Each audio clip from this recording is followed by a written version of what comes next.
అందరికీ నమస్కారం. ఒకసారి గట్టి క్లాప్స్ కొడదాం. ఒకసారి పత్రిజీ గారికి గట్టిగా క్లాప్స్ కొడదాం. అలాగే జీకే సార్కి గట్టి క్లాప్స్ కొడదాం. మీ అందరికీ కూడా నిన్న చెప్పాను, నేను ఒక వ్యక్తి గురించి ఇవాళ కాదు రేపు సాయంత్రం మాట్లాడతానని చెప్పాను. మా గురువు గారి గురించి లక్ష్మీ మేడం గారికి ఒకసారి గట్టిగా క్లాప్స్ కొడదాం. నేను అనుకునేవాడిని ప్రపంచంలో నన్ను ఎవరూ భరించలేరేమోనని, కానీ ఆవిడ నేను చాలా భరించాను. ఎందుకు అంటే నేను ఈవెన్ చాలా అంటే చాలా మామూలుగా కాదు, నాతో వచ్చి నేను ఎలా ఫేస్ చేసేవాడినో నాతో పాటు ఆవిడ కూడా ఫేస్ చేసేవాడు అనమాట. ఫేస్ చేస్తూ అలా మా ఇద్దరి మధ్యన ఆ బంధం నిజంగా చాలా అద్భుతం అనమాట. ఆవిడ కొట్టేసి నన్ను తిట్టేసి బయటకు గెంటేసినా కూడా ఆవిడ నాకు చాలా ఇష్టం. ఎందుకంటే నేను మార్పు చెందుతానేమోని ఆ టాపిక్ని మేమిద్దరం కామన్ జరిగేలా కొట్టేసుకుని ఈ సార్ దగ్గర కూడా వెళ్ళిపోయింది. నిజంగా నేను చాలా గ్రేట్గా నా గురువు కోసం నేను చెప్పుకుంటూ ఉంటాను. ఎప్పుడు నేను పత్రిక గారి దగ్గర చెప్పాను, అలాగే జీకే సార్ దగ్గర కూడా చెప్తున్నాను. ఆవిడ చాలా గొప్ప వ్యక్తి, నా లైఫ్లో చాలా చాలా గొప్ప వ్యక్తి అన్నమాట. ఆవిడప్పుడు అలా ఉండబట్టే నేను ఇప్పుడు ఇలా ఉన్నాను. లేదంటే ఈ ఋషి మీ ఎవరికీ తెలియదు.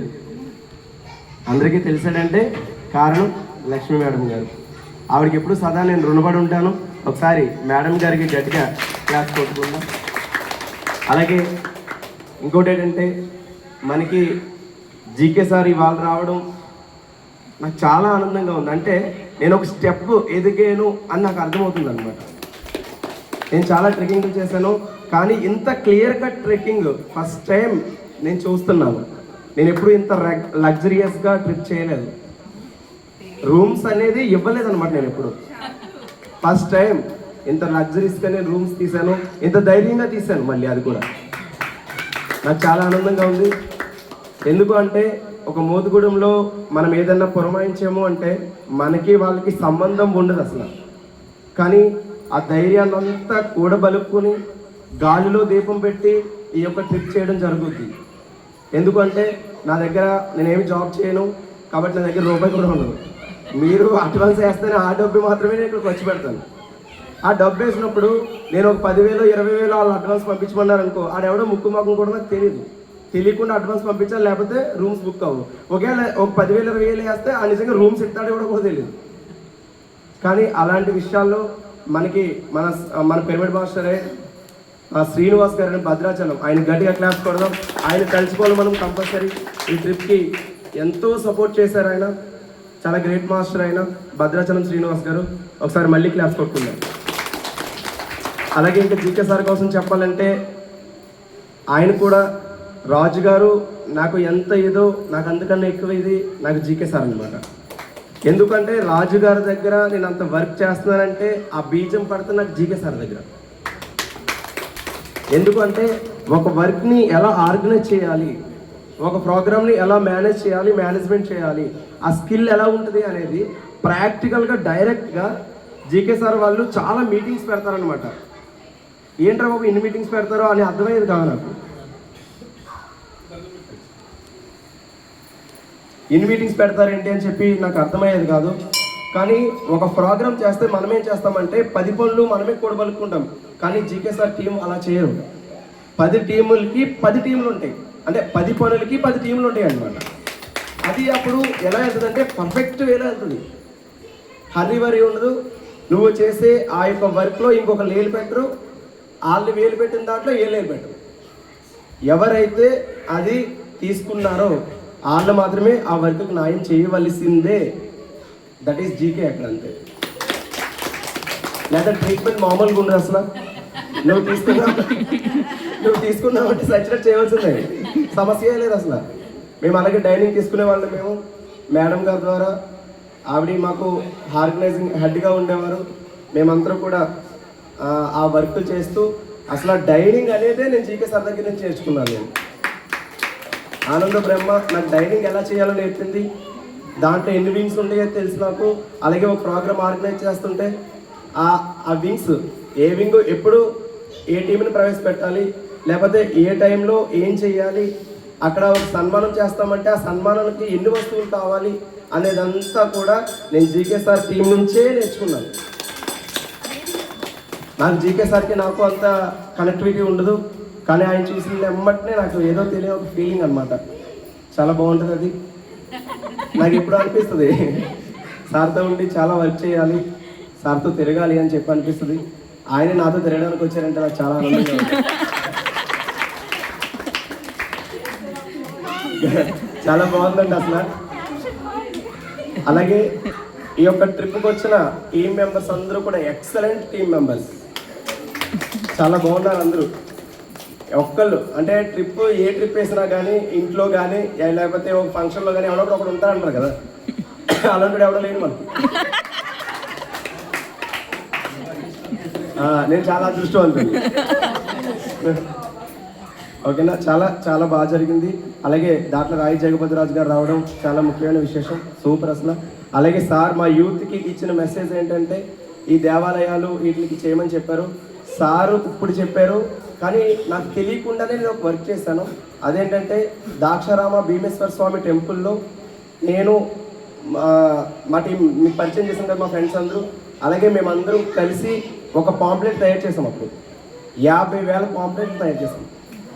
అదే డొనేషన్ పర్పసే 50,000 పాంప్లెట్ ఎందుకు తయారు చేసామంటే, మనకి కార్తీక మాసంలో ఫేమస్ శివాలయాలు ఉంటాయి, దానికి వందల వేల భక్తులు వచ్చి వెళ్తుంటారు. వాళ్ళకి వచ్చి వెళ్ళేటప్పుడు బయట నిలబడి ఒక పాంప్లెట్ ఇస్తే సరిపోద్ది అన్న ఉద్దేశంతో ఏం చేశామంటే ఆ యొక్క కార్యక్రమం తలపెట్టడం జరిగింది. దాంట్లో ద్రాక్షారామాన్ని ఏం చేశారంటే ఇంకొంచెం మెరుగుపరుద్దామని చెప్పి అక్కడ ఒక టెంట్ వేయించామన్నమాట. అంటే బయట బైక్లు అమ్మినప్పుడు, కార్లు అమ్మినప్పుడు పిరమిడ్ ఆకారంలో ఉంటున్నాయి చూసారా, అది యాంగిల్ పిరమిడ్లా ఉందని చెప్పి అలాంటి టెంట్ కొని అది భీమేశ్వర స్వామి టెంపుల్లో పర్మిషన్ తీసుకుని వేసాం. వేసి అక్కడికి వచ్చిన వాళ్ళందరినీ ఒక 20 మందిలో 10 మందిలో కూర్చోబెట్టి ధ్యానం చేయించేవాళ్ళం అనమాట. చేయించి ఆ పాంప్లెట్ చేతిలో పెట్టి పంపించేవాళ్ళం. అలాగే మామూలుగా కూడా పాంప్లెట్ చేతిలో పెట్టేవాళ్ళు. మామూలుగా ఇచ్చిన పాంప్లెట్ వేస్ట్ అయ్యి కానీ వచ్చి ధ్యానంలో కూర్చోమన్న వాళ్ళు మాత్రం చాలా పవిత్రంగా అది మనసు పెట్టుకుని వెళ్ళేవారు అనమాట.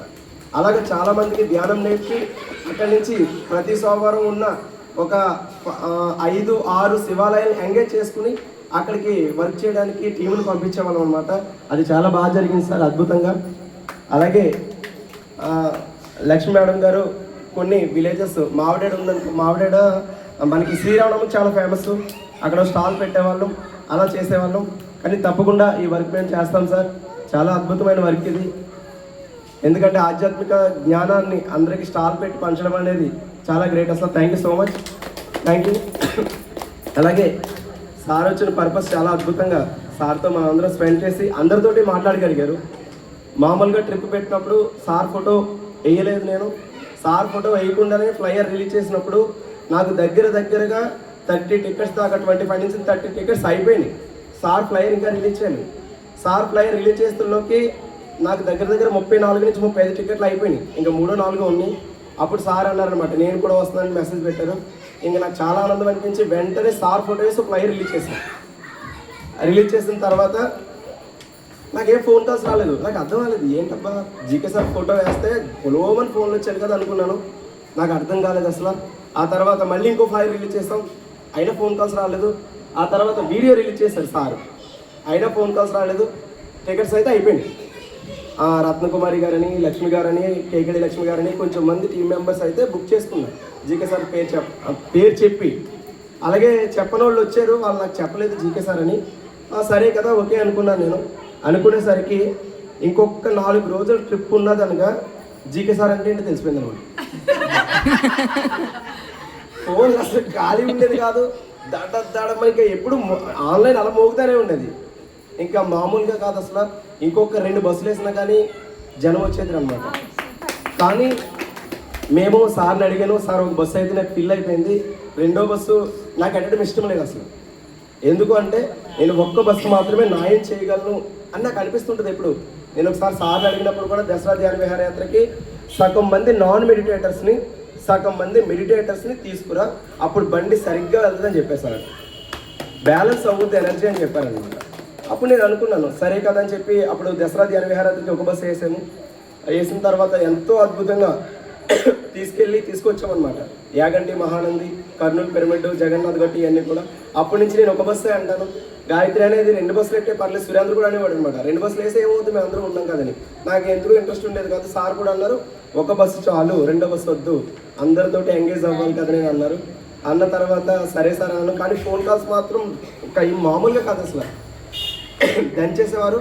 కానీ అమ్మ టికెట్లు లేవు అని చెప్పడం నాకు చాలా బాధేస్తుంది అనమాట.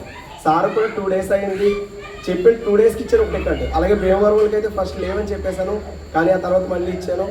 సారు జస్ట్ ఫోన్ చేస్తే కారులో వచ్చేస్తాయి, బస్సు కాదు, అసలు బస్సు పెట్టవలసిన అవసరమే లేదు. ఫోన్ చేసి మీరు అక్కడ రండి అని కలడానికి అంటే కారులో వచ్చేస్తాయి అన్నమాట.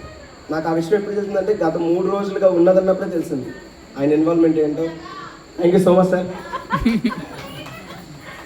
అది జీకే సార్ అంటే. ఇంకా జీకే సార్ గురించి ఎంత చెప్పినా తక్కువే. అది ఆ తరుణంలో ఉండగా ఇంకొక 3-4 రోజుల్లో ఉన్నదంగా డాక్టర్ రాయి జగపతిరాజు గారు రానన్న వ్యక్తి.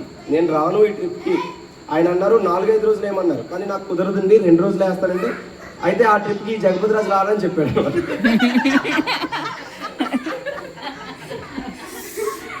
అని చెప్పారు. ఈయన అలా అన్నారు. సరే అయితే ఎలాగైనా రిలీజ్ చేద్దామని చెప్పి ఫ్లైట్ రిలీజ్ చేశాను. కరెక్ట్గా 3 రోజులు ఉంది. అంటే నేను చాలా ఇష్టం, నేనంటే నేను ఏ ట్రిప్ వేసినా ఆయన ట్రిప్ అనుకుంటాను. అది అంత ఫ్రీడమ్గా ఉంటారనమాట నా దగ్గర. అప్పుడు వెంటనే నాకు ఫోన్ చేసి సరే నాకు మీటింగ్ క్యాన్సిల్ అయింది, నేను రమ్మంటానేమనుకుంటున్నాను, కానీ నేను అలా వెయిట్ చేస్తాను ఏమంటారని. అదే సరే అయితే మరి అది నా ట్రిప్ అయితే అదైతే క్యాన్సిల్ అయింది, అయితే నేను వస్తాను అయితే అన్నారు. వస్తానని కానీ ఒక వారంలో 2 కత్తులు ఉంటే కొంచెం ప్రమాదం కదా అని చెప్పి మళ్ళీ ఈ కత్తికి ఫోన్ చేశాను సార్కి. సార్కి ఫోన్ చేసి సార్ మరి రాజుగారు వస్తారండి అని చెప్పగానే కంపల్సరీ ఆయన వస్తానని అడిగితే మనం వెంటనే ఆయన రమ్మని చెప్పాలని చెప్పారు. నాకు అప్పుడు సార్ చాలా నచ్చారు. ఎందుకు అంటే ఏమంటారో తెలియదు కదా, ఎలా రిసీవ్ చేసుకుంటారు అసలు అనుకున్నాను. అద్భుతంగా రిసీవ్ చేసుకున్నారు అనమాట. సార్ మరి ఆయన ఫ్లైయర్ వేయమంటారా సార్ అని డౌట్గా అడిగాను. దానికేముంది, అదేంటి మామూలే కదా, ఆయన చూసుకుని ఇంకేముంది, రైట్ క్యారీ అని చెప్పేసి టక్కున ఫోన్ పెడతాను. అప్పుడు వెంటనే మళ్ళీ ఆయన ఫ్లైయర్ రిలీజ్ చేసాం. నిజంగా ట్రెక్కింగ్కి ఉండవలసిన వ్యక్తి డాక్టర్ రాయి జగపతిరాజు గారు. ఆయన గట్స్ ఒక లెవెల్ ఉంటుంది అనమాట. నేను ఆయనతో చాలా ట్రెక్కింగ్స్ చేశాను. ట్రెక్కింగ్ చేసి పక్కకి వెళ్ళి ఏడ్చేసేవాడు అనమాట. చేయలేక అవి గిన్నెలో కదా పోయలేక పక్కకి ఏడ్చేసి అది మళ్ళీ ఆగడానికి కూడా ఉంటుంది అనమాట. ఒకసారి అలాగే నేను వాగులో తాళం చేస్తుంటే నువ్వే తాళం చేయడానికి అడుగుతున్నాను. ఆయన చేసేసి వచ్చి నా దగ్గరికి వచ్చి సార్ అదేంటి సార్ మీరు చేశారు కదంటే నేను చేస్తాను నువ్వేంటి చేస్తాను. అప్పుడు నేను కాన్ఫిడెన్స్ అక్కడికి వెళ్తాను మళ్ళీ అలా ఉంటుంది మా ఇద్దరు మధ్యలో. కానీ చాలా గ్రేట్ మాస్టర్ ఆయన. బాగుంది అసలు. అంటే మీ కత్తితో మా కత్తిగా కలుస్తారు.